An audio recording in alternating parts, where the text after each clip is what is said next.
Está começando mais um Diário de Pernambuco TV. No programa de hoje, uma conversa entre Schneider Capegiani e Josélia Aguiar, autora da biografia sobre Jorge Amado, lançada pela Todavia.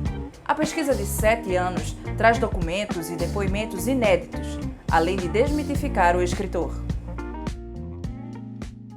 Primeiramente, eu tinha uma ideia de fazer um pequeno estudo sobre Jorge Amado e depois pensasse melhor, que seria um desperdício, né, de fazer um pequeno livro sobre Jorge Amado. E tem uma frase tua que eu acho muito boa, que é o seguinte: todo mundo acha que conhece Jorge Amado, mas as pessoas conhecem o folclore de Jorge Amado. O que é esse não folclore de Jorge Amado, que tem essa biografia? O livro surgiu como, inicialmente, um perfil biográfico que sairia a tempo do centenário dele, né? Começou em 2011, né? Então, até 2012 eu teria que fazer um perfil biográfico de 200 páginas, 250.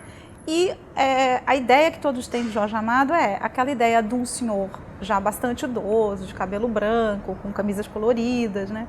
E que era o autor mais popular do Brasil. Conforme eu ia pesquisando, né, eu estava me dando conta de que tinha sido um longo caminho, um caminho cheio de acidentes, né, com idas e vindas, com prisões, né, em que, a certa altura, se duvidou do que ele estava fazendo. Então, por exemplo, existe uma explicação de que por que ele fez sucesso no exterior. Então, era quase automático as pessoas dizerem a ligação dele com o Partido Comunista fez com que ele se tornasse um autor popular. E ele, sem querer, querendo, enfim, ele se engana e ele faz todo mundo cair no mesmo engano, que ele achava que ele tinha saído já nos anos 30 na Rússia, porque ele escreve autorizando um tradutor para traduzir e tal, e ele fica na maior expectativa. Então, ele passa dizendo nos livros dele traduções a sair na Rússia. Isso ficou como parte da historiografia dele. E depois eu descobri que esses livros não saíram, né? Então você vê que ele sai primeiro na França, depois nos Estados Unidos e depois na Rússia. Então essas coisas foram me surpreendendo e foram me dando uma ideia de alguém assim que se fez, né? Que se construiu, essa ideia de que é filho de um self-made man também, né? Tem um pouco uma ideia de que o Jorge Amado via as coisas de um lugar privilegiado, já que ele era filho de um coronel de cacau. E a história da família dele é uma história de uma família muito pobre. Essa ideia também de alguém que, assim, no caso do Jorge Amado, que queria que aquilo desse certo, que tinha que dar certo, né? E que acreditou que ele poderia viver somente de livros no Brasil, quando não se tinha a população ainda totalmente alfabetizada, né? Quer dizer, a gente ainda não tem leitores suficientes para um autor ter essa segurança, né? Imagina naquela época ainda mais, né? É um livro sobre um personagem que ficou famoso como personagem comunista, que sofreu perseguição no governo Getúlio Vargas, que era um governo que fazia uma perseguição grande ao comunismo, um governo que tinha uma bandeira nacionalista muito forte e que sai justamente agora no Brasil, nessa virada 18 e 19, que a gente está vivendo o verão de Bolsonaro. O que muda, talvez, a leitura de uma biografia sobre Jorge Amado saindo nessa conjuntura política do Brasil? Sai exatamente no momento em que a intolerância cresce assim de modo galopante, né? E eu acho que você pode ser a favor ou contra o Jorge Amado, na literatura dele, no sentido de fazer reparos a um ou outro posicionamento literário político, mas, inegavelmente, ele é uma pessoa contra a intolerância.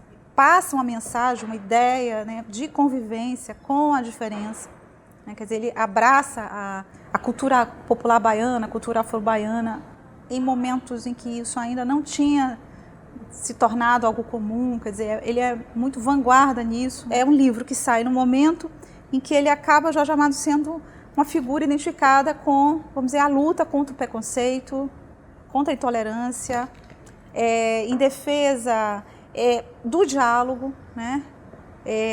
Contra a censura.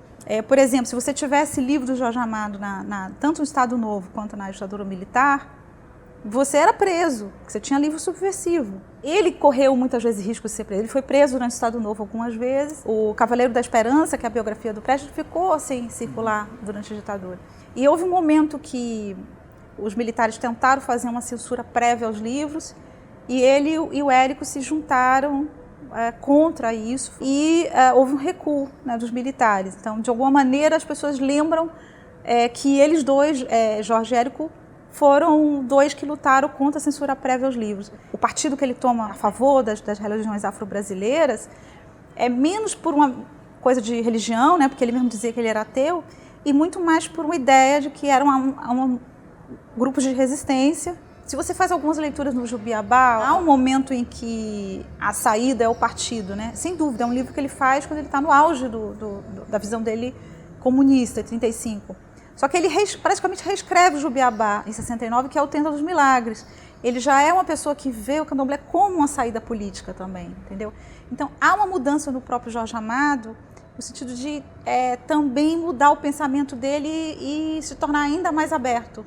E claro, dentro dos limites da época dele, né? Então tem categorias de pensamento, elaborações, até o próprio uso de certas palavras, como mulato, enfim, que isso não existia essa problematização naquele momento, entendeu? E ele botar a cor das pessoas, né? Pode ser visto também como uma forma de representar mais, né, essa população afro-brasileira, afro-baiana. Porque se você pensa num conjunto de obras em que os personagens eram todos naturalmente brancos, ele estava insistentemente colocando personagens de todas as cores, né? Pensando nisso, ele também foi responsável, para o bem ou para o mal, de uma certa ideia, sobretudo que o cinema e a televisão passaram, do que seria o Nordeste. Se você pensar nas várias novelas que tiveram, a forma de falar, quando a gente vai para uma outra região, é como a gente às vezes vive um personagem de Tieta, né? Eita, falou gente, não sei o que e tal. Como é que tu vê, na verdade, essa forma como o cinema e a televisão pegaram esse Nordeste do Jorge Amado? Muito discretamente, você percebe que o Jorge Amado tinha reservas em relação a essas adaptações. Ele deixava a pessoa que estava fazendo a adaptação totalmente livre. A gente pode entender a popularidade dele também como resultado da liberalidade dele em relação às adaptações e traduções. Ele cedia os direitos e entendia que aquela obra que ia ser adaptada para o cinema, para a TV, não era mais dele, assim como uma tradução que ele mal podia, às vezes, compreender o idioma. Chováš se velmi podivně. Donna a její 2 manželé. Od pondělí do pátku na Zone Romantice. Eu percebo que ele não gosta das adaptações, são poucas que ele gosta. Ele elogia muito, por exemplo, a adaptação que Nelson Pereira dos Santos faz do Tenda dos Milagres. Então, existe, vamos dizer, na obra do Jorge Amado, uma Bahia que, quando é adaptada, vive uma coisa mais caricata. As pessoas não entendem que aquela caricatura não é do livro, né? E existe, eu acho que, uma elegância que se perde, né, no momento dessa adaptação, né, e que fica um pouco no final caricatural demais. Eu acho que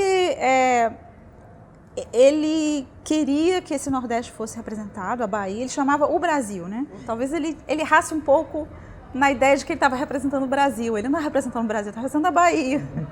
Eu acho também muitas das críticas que se faz, né? Por que o Brasil é a Bahia? Não, eu acho que no fundo ele era tão apaixonado pelas pessoas que ele conhecia e pela obra dele, que ele não se dava conta de que ele estava representando a Bahia, né, o Afro-Bahia, uma determinada Bahia, e não exatamente o Brasil. Então, um paulista, um carioca, talvez não se identifique com esse Brasil dele. Porque as pessoas também emprestam, né, esses seus próprios preconceitos. No caso da mulher, né?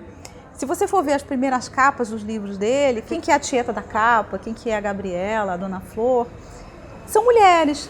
Aquela explosão de sensualidade, né? Aquilo ali já é uma coisa posterior, né, ao Jorge Amado, né? É uma coisa que quem está adaptando traz, né, para a obra. Isso é o que se chama de uma recepção da moléstia. E tem uma coisa muito engraçada, que é assim, enquanto ele escrevia o Tieta, o irmão dele, o James Amado, estava lendo o livro e ele achou que o livro ia ser um fracasso, que ele achou que o livro estava muito lento. E aí ele resolve colocar esse personagem no livro. Porque assim, tem alguém escrevendo o livro e ele manda esse livro para o revisor, o editor, que é o James, na verdade, que ele bota no livro. E o James tinha certeza que o livro ia ser... Porque tem uma brincadeira um pouco em casa dizendo que o James era pessimista, né, que é o irmão mais novo dele. E a primeira tiragem de Tieta, 100 mil exemplares. 100 mil exemplares. Que autor brasileiro sai hoje? Acho que no máximo 8 mil, 10 mil. E aí, com a novela... se não me engano, chega a 1 milhão de exemplares. Então, assim, o Jorge Amado ele é muito lido, por um lado, E por outro, muita gente que não leu ele, acho que já leu, né? E tem opinião sobre ele. Quer dizer, eu acho que é o preço da popularidade, né? Josélia, obrigado por ter conversado com a gente sobre a tua biografia de Jorge Amado. E tu tem uma coisa para falar, né? Sobre a relação de Jorge Amado e Pernambuco. Tu podia terminar falando isso. Não, é muito importante para mim estar aqui nesse momento assim, inicial de lançamento do livro, porque Pernambuco foi muito importante no momento que Jorge Amado está deixando de ser um stalinista convicto e começa a fazer uma obra mais arejada, mas existe um capítulo chamado Os Ventos do Nordeste, e esses ventos do Nordeste são justamente os ventos de Pernambuco, Maria Farinha, que era onde ele vinha passar dias de veraneio com a família, na casa de amigos, e foi quando, por exemplo, ele teve a ideia de fazer o Quincas Berro d'Água, depois o Capitão de Longo Curso, né? Sendo Jorge Amado baiano, que às vezes as pessoas imaginam que Bahia e Pernambuco possa ter uma rivalidade, mas isso não existe. Pernambuco foi muito importante para ele nesse momento. Eu acho que foram ventos assim que arejaram, que abriram de alguma maneira a cabeça dele para ele fazer essa nova literatura dele a partir dos final dos anos 50. Até a próxima semana.